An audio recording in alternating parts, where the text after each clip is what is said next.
Pernah nggak sih kamu merasa malam itu terlalu tenang, tapi pikiranmu justru terlalu ribut? Kamu berbaring di tempat tidur, lampu kamar sudah dimatikan, tapi di dalam kepala, semua kenangan masa lalu tiba-tiba datang seperti tamu yang tak diundang. Entah itu percakapan yang sudah lama berlalu, kesalahan kecil yang kamu pikir sudah kamu lupakan, atau seseorang yang pernah kamu sayang, tapi kini cuma jadi nama di masa lalu. Lucunya, kita bisa ingat setiap detailnya. Kata-kata, ekspresi, bahkan suasana harinya. Padahal, semua itu sudah selesai. Tapi kenapa hati kita belum juga ikut selesai? Mungkin karena masa lalu bukan sekadar peristiwa. Dia adalah rasa. Dan rasa tidak mudah mati. Manusia itu makhluk yang suka mengulang. Bukan hanya kebiasaan, tapi juga pikiran. Otak kita terus memutar ulang hal-hal yang sudah lewat. Bukan karena kita mau, tapi karena otak kita belum puas dengan ceritanya. Dia ingin mencari versi yang lebih baik. Tempat di mana kita tidak salah bicara, tidak membuat keputusan bodoh, tidak kehilangan orang yang berarti. Tapi hidup tidak bisa di-replay. Dan semakin kita mencoba mengulang di kepala, semakin berat rasanya di dada. Ada luka yang tidak bisa dilihat mata, tapi bisa terasa setiap kali kamu mengingat seseorang.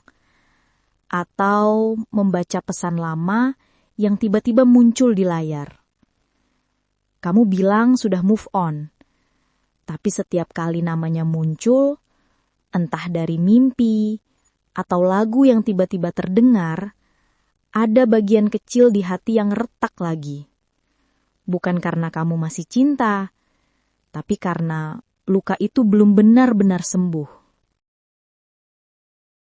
Kadang kita nggak sadar, kenangan yang kita pikir cuma nostalgia, sebenarnya penyesalan yang menyamar. Kamu memutar adegan lama di kepala, bukan karena kamu rindu, tapi karena kamu berharap bisa memperbaikinya. Sayangnya, waktu hanya bisa berjalan maju.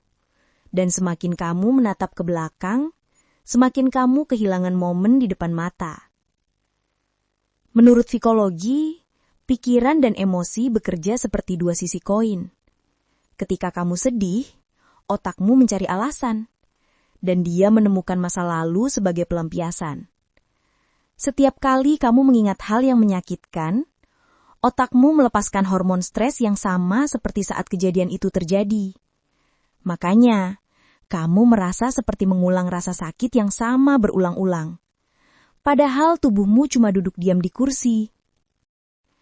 Memaafkan orang lain kadang lebih mudah daripada memaafkan diri sendiri. Kita sering berpikir, aku seharusnya bisa lebih baik. Tapi kenapa aku gagal? Kamu menghukum diri dengan mengulang kesalahan itu di kepala. Padahal yang kamu butuhkan bukan hukuman, tapi pelukan.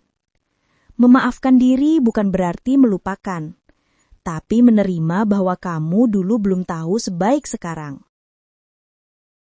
Masa lalu bukan musuh yang harus kamu lawan. Dia adalah guru yang mengajarkan lewat cara paling keras.